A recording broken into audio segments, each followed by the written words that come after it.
Bendiciones, bendiciones. Dios te bendiga y te guarde en este hermoso miércoles. Bienvenido a una entrega más de Una Palabra de Vida con Gialni José. Estamos por aquí para compartir una palabra edificante contigo como cada miércoles. Una palabra que esperamos que sea, como siempre decimos, las palabras correctas que el Espíritu Santo de Dios tiene para ti en el día de hoy. Las palabras que necesitas escuchar, aquellas que estás esperando para alimentar tu espíritu. Le pedimos al Espíritu Santo de Dios que sea Él como siempre, guiándonos, dirigiéndonos, pasando, como dice la palabra, ese carbón encendido por nuestra boca para que sean esas palabras exactas que tú estás esperando en este día. Si no te has suscrito a nuestro canal, te invitamos a que lo hagas, que compartas, a que le des like, para que esta palabra y muchas más que compartimos en nuestro canal de YouTube, que compartimos en TikTok, en Instagram, en Facebook, que todas ellas puedan edificar a alguien más de la misma forma que te están edificando a ti. ¿De qué vamos a estar hablando en el día de hoy? Vamos a estar hablando acerca de una iglesia dormida. Una iglesia dormida, exactamente. Vamos directamente a la palabra que se encuentra en el libro de Isaías, del profeta mayor Isaías, a la altura del capítulo 52. Iniciamos en el versículo 1 y dice así: Despierta, despierta, vístete de poder, oh Sión, vístete tu ropa hermosa, oh Jerusalén, ciudad santa, porque nunca más vendrá a ti incircunciso ni inmundo. Sacúdete del polvo, levántate y siéntate, Jerusalén, suelta las ataduras de tu cuello, cautiva hija de Sión, porque así dice Jehová: de balde fuiste vendidos, por tanto, sin dinero seréis rescatados. Lo primero que tendríamos que explicar en esta parte para las personas principalmente que han escuchado mucho esta palabra acerca de Sión y no saben el verdadero significado, de dónde viene todo esto. Sión era una fortaleza que cuando David estaba siendo perseguido, cuando estaba siendo acorralado, cuando estaba pasando por ese proceso, esas dificultades de persecución tan fuerte de parte de Saúl, de parte de los filisteos, de parte de todas estas naciones con las que estaba en guerra, había una fortaleza que pertenecía a los jebuseos, uno de los enemigos del pueblo de Dios, y esta fortaleza era bien céntrica en lo que era el terreno del pueblo de Dios, de todas las tribus, era bien céntrica. Entonces David estaba buscando un lugar céntrico para formar lo que fuera la capital, lo que fuera el centro de control de toda la zona. Entonces él invadió lo que era esta fortaleza fortificada, como la palabra bien lo dice, fortaleza viene de esa palabra de fortificada, de fortalecida, de con unos muros bien protegidos todo alrededor, que pertenecía a los jebuseos, y él lo despojó de este lugar y lo convirtió en lo que normalmente después pasó a llamarse la ciudad de Sión, que es reconocida como la ciudad de Dios. Incluso es mencionada muchas veces en el Antiguo Testamento, y vemos también que el salmista hace una comparación y dice que los cristianos somos como el monte de Sión, debemos de ser como el monte de Sión que no se mueve. ¿Por qué? Porque él estaba hablando de una fortaleza, de algo bien fortificado, de algo que tenía unos muros bien establecidos. Entonces así debe ser la vida de un cristiano.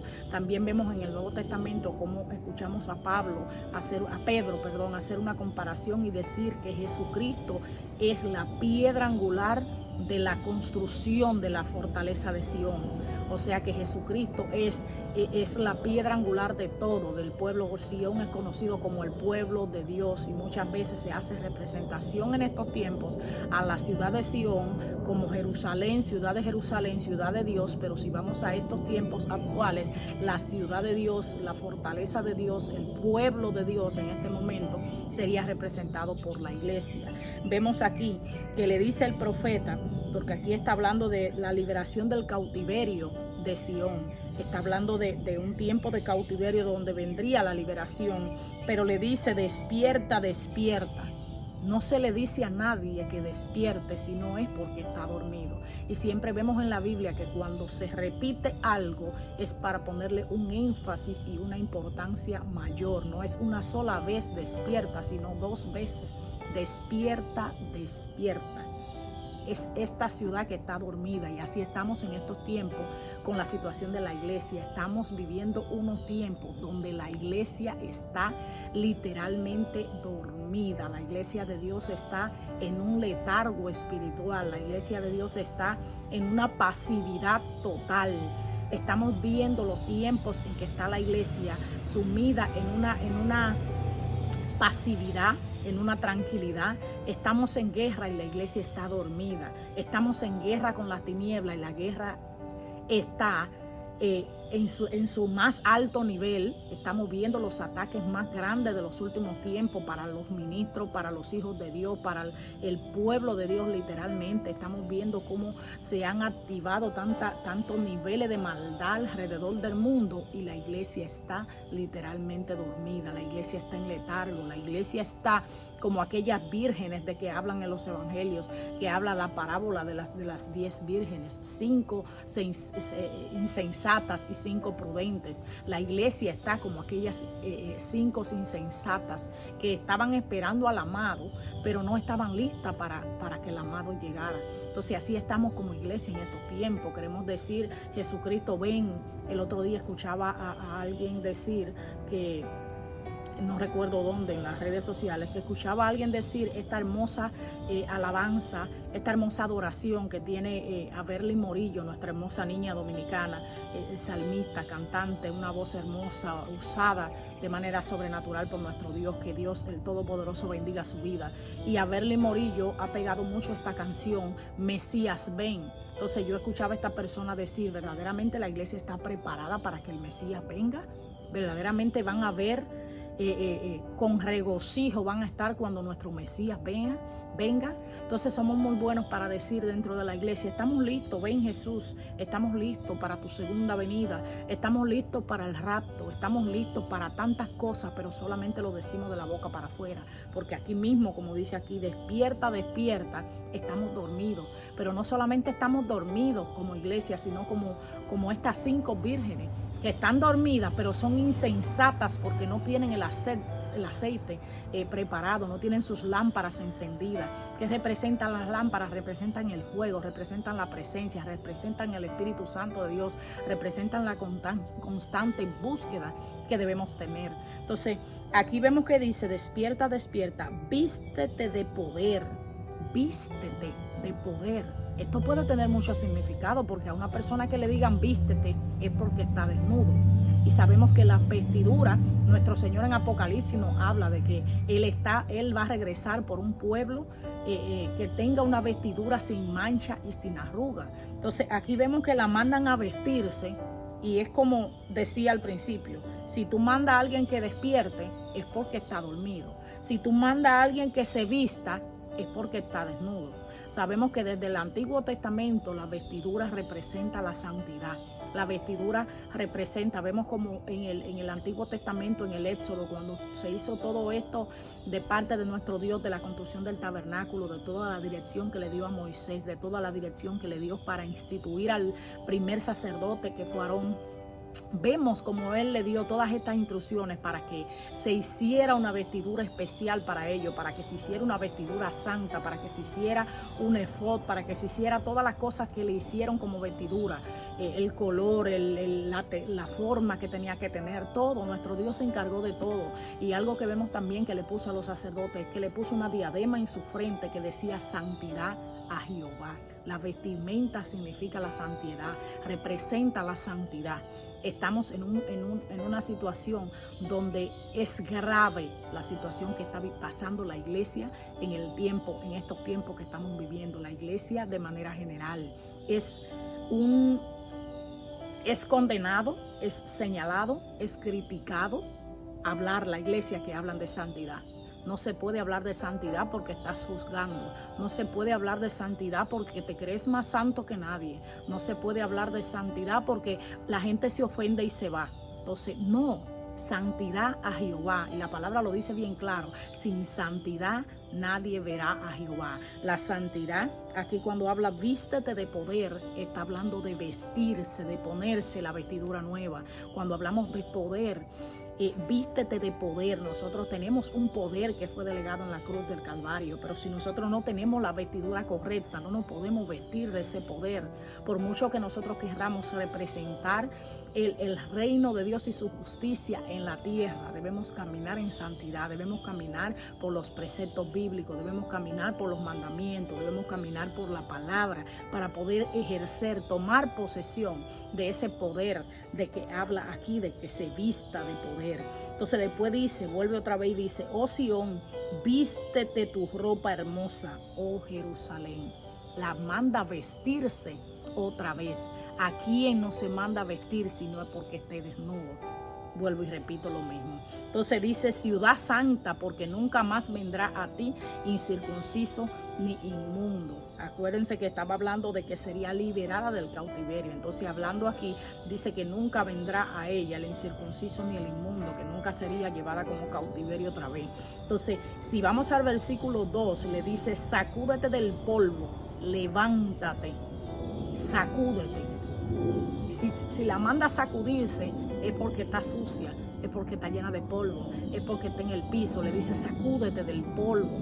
Nosotros como cristianos tenemos que sacudirnos de muchas cosas. Vemos, por ejemplo, a Pablo en la isla de Malta cuando fue invadido el naufragio que fue a buscar leña para poner en el fuego, y vemos que fue atacado por una víbora que huía del fuego. Entonces vemos literalmente como él se sacudió esa víbora, y los nativos de ese lugar pensaron que él iba a morir de esa picadura de esa víbora, y no, él se la sacudió y siguió. Entonces eso debemos nosotros hacer. Hay muchas cosas que están arropando el cuerpo de Cristo, hay muchas cosas que están arropando la iglesia, hay muchas cosas del mundo que se están metiendo a la iglesia y están literalmente oprimiendo la iglesia, apresándola, manteniéndola cautiva. ¿Y qué dice aquí? Sacúdete del polvo. Debemos sacudirnos de todas esas cosas que no vienen de Dios, de todas esas cosas literalmente que las sacamos, muchas de ellas de la religiosidad, las sacamos muchas de ellas de tradiciones, de costumbre, porque la hacían aquellos años y ya vamos a seguir haciendo, a veces, muchas veces sin saber el significado de lo que estamos haciendo, sin tener una revelación de lo que estamos haciendo. Otra cosa que dice es: levántate y siéntate, Jerusalén. Levántate y siéntate.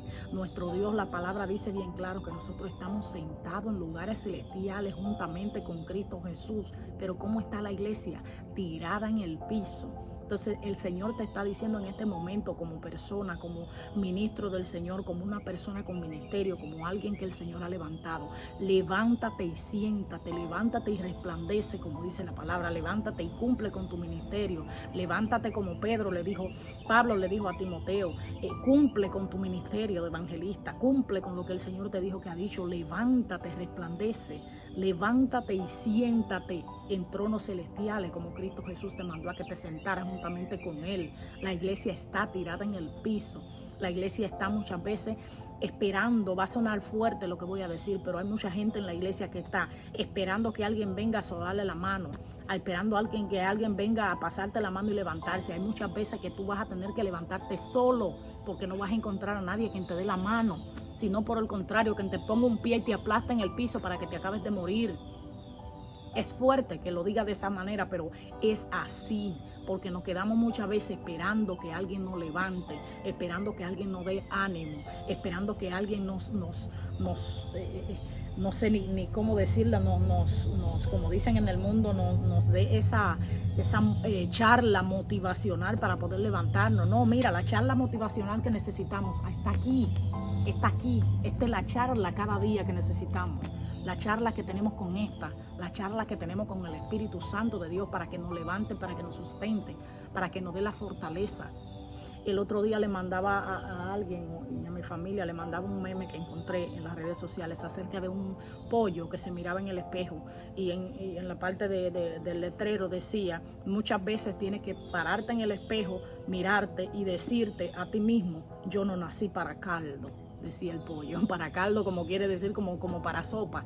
Entonces así mismo tienes que levantarte tú a veces. A veces no vas a encontrar a nadie que te diga: el Señor tiene ministerio contigo, el Señor tiene planes contigo, el Señor tiene propósito contigo, el Señor tiene un plan establecido desde la eternidad. No, vas a tener que pararte en el espejo y profetizarte tú mismo. Levántate, iglesia, levántate, hijo de Dios. Levántate a cumplir con el propósito que Dios ha marcado para tu vida. Levántate a cumplir con lo que Dios te dijo. Dice, levántate y siéntate, Jerusalén, suelta las ataduras de tu cuello, cautiva hija de Sión. Las ataduras están acabando con la iglesia. Las ataduras están acabando con la iglesia, repito. Las ataduras, cuando tú te sueltas, cuando tú te levantas, cuando tú resplandeces, cuando tú te metes en oración, cuando tú te metes en ayuno, cuando tú te metes en comunión con el Espíritu Santo de Dios. La palabra lo dice literalmente, que el yugo se pudre por causa de la unción. Toda atadura se tiene que pudrir cuando tú te metes en la presencia, cuando tú te metes en comunión con nuestro Dios. Esa libertad a tu vida va a llegar. Vuelvo y repito lo mismo con lo de las palabras, la charla motivacional. Es bueno tener a alguien que te anime. Hay momentos que tenemos dificultades, que estamos pasando por procesos fuertes, que estamos literal tirados en el piso, pero no todo el tiempo vamos a encontrar a alguien que nos dé esa palabra para levantarnos. No todo el tiempo vamos a encontrar a alguien que te dé incluso la mano para pararte del piso. No todo el tiempo vas a encontrar a alguien que te ministre liberación. Vas a llegar momentos que vas a tener que hacerlo tú mismo. Vas a tener que practicarte liberación tú mismo. Vas a tener que meterte en comunión tú mismo. Hay muchas personas que están en contra de eso, de la autoliberación, pero no. Eso es, un día voy a hacer un programa acerca de eso, porque el Señor empezó a liberarme a mí así, de esa forma. Yo no iba a la iglesia. Yo duré 1 año y medio, como he testificado muchas veces, que yo no pisé la puerta de una iglesia. Yo no la pisé. Y cómo el Señor trató conmigo, fueron muchas ataduras, fueron muchas cosas que el Señor hizo, muchas cosas que el Señor sigue haciendo, muchas cosas que hacía en la madrugada mientras yo oraba, muchas cosas que literalmente yo no entendía qué era lo que estaba pasando, pero yo podía sentir como los espíritus, como los demonios, como las entidades, las ataduras, como algo en mí se rompía en medio de la noche, en medio de las oraciones, en medio de las alabanzas, en medio de un ayuno. Entonces hay momentos en nuestra vida que el Señor te va a decir: levántate, hija de Dios, levántate, hijo de Dios, levántate, oh Sión, levántate, fortifica tu territorio, fortifica, levántate, toma ese poder que te ha sido otorgado en la cruz del Calvario, toma esas armas espirituales que dice Efesios 6, que nuestra lucha no es contra carne ni sangre, sino contra principados y potestades, contra gobernadores de las tinieblas de este siglo. Toma esas armas espirituales que dice la palabra que tenemos, para que te levantes, para que te ministre muchas veces a ti mismo, para soltar esas ataduras, para soltar eso que te impide llegar al propósito de Dios. Tenemos una iglesia dormida, una iglesia literalmente dormida. Despierta, despierta, iglesia. Porque así dice Jehová, versículo 3, de balde fuiste vendido, por tanto sin dinero seréis rescatados. Sin dinero seréis rescatados. Hay un precio que se compró por ti y por mí. Ese precio de sangre en la cruz del Calvario, ese precio que pagó nuestro Señor Jesucristo, que a ti ni a mí no me costó nada, no nos costó nada, fue de gratis. Quien pagó el precio fue nuestro Señor Jesucristo por nuestra libertad. Entonces, si Él pagó el precio por nuestra libertad, ¿por qué sigues atado? Si Él pagó el precio para que tú y yo fuéramos libres, para que tú y yo disfrutáramos de esa libertad que solamente viene con Él, de esa paz que solamente puede venir a través de Él, porque el mundo no la puede dar. Entonces, así te digo en este momento: levántate, oh tú que duermes. Levántate, iglesia. Cuando hablo de iglesia, recordemos también que la palabra dice bien claro que tú y yo somos templo del Espíritu Santo de Dios. Así que la iglesia no es las 4 paredes, la iglesia eres tú, la iglesia soy yo, la iglesia somos nosotros, porque como estás tú y como estoy yo, así que llevemos ese letargo, esa pasividad, esa tranquilidad, esa falta de deseo de estar en las cosas de Dios, eso es lo que vamos a llevar a las 4 paredes, eso es lo que vamos a llevar a la iglesia. Entonces vemos una iglesia dormida, le echan la culpa al pastor, le echan la culpa a la pastora, le echan la culpa a los líderes. ¿Y dónde está la responsabilidad tuya y la mía? ¿Dónde está la responsabilidad nuestra como iglesia? Muchas veces me han criticado por una palabra que yo siempre he dicho y la sigo repitiendo con mucha autoridad, mucha revelación y más que nada con responsabilidad de lo que estoy diciendo. El pueblo de Dios se ha acostumbrado a ir los domingos a la iglesia a buscar Y hay momentos que usted está pasando por situaciones difíciles y usted va a la iglesia a buscar esa llenura, esas presencias. Pero usted no puede ir a la iglesia todo el tiempo a buscar. Usted tiene que ir a llevar. ¿A qué me refiero con eso? A llevar de lo que usted se llenó en la semana. Hay personas que no agarran la Biblia si no es cuando van a la iglesia los domingos. Que no oran si no es cuando están en la iglesia el domingo. Que no tienen una alabanza y una adoración al Altísimo si no es porque están en la iglesia el domingo. Esos son de las personas que van a recibir. Pero háblame a mí de las personas que tienen un tiempo de comunión, de una persona que tienen un estilo de vida de cristiano, que oran, que ayunan, que hacen silicio si es necesario, como es tradicionalmente en mi país, que tienen una comunión constante con el Espíritu Santo de Dios, que se dedican a estudiar la palabra, que se dedican a estar en comunión, que se dedican a tener esa vestidura santa. Esa clase de personas no van solamente a buscar al servicio todos los domingos, no van a una reunión a buscar, no van todo el tiempo, dame, porque ese es el evangelio que estamos viviendo, el evangelio del dame, en el evangelio de toma la mano para que me ponga lo que me vas a dar. No, ¿dónde está lo que tú vas a dar? ¿Cuándo te vas a activar para dar tú? Vemos una iglesia dormida con personas con 5, con 10, con 15, con 20 años sentados y nunca dan nada. Y no estoy hablando de la parte económica, ese es otro cuento. No estoy hablando de la parte económica, estoy hablando de ti. ¿Qué le está dando al Señor? ¿Qué le está dando al reino de los cielos? ¿Qué le está dando al que te necesita? ¿Qué le está dando al pueblo de Dios? ¿Qué le está dando a la obra del Altísimo, a la obra de Jesucristo aquí en la tierra, al evangelio de Jesucristo? ¿Qué le estás aportando? ¿O eres solamente de esos que va con la mano extendida? Denme, denme y denme. ¿Cuándo te va a llegar el tiempo de dar? Actívate, levántate y resplandece, despierta, sacúdete de toda atadura y ejerce ese poder y esa autoridad que Jesucristo te delegó en la cruz del Calvario para que te puedas sentar en lugares celestiales con Cristo Jesús. Una iglesia dormida, que llegó la hora que despierte. Dios te bendiga y te guarde en este hermoso miércoles. Espero que esta palabra sea de edificación para tu vida. Y si lo fue, compártela con alguien más. Te hablo Gialni José y esto fue una palabra de vida. Bendiciones. Bye bye.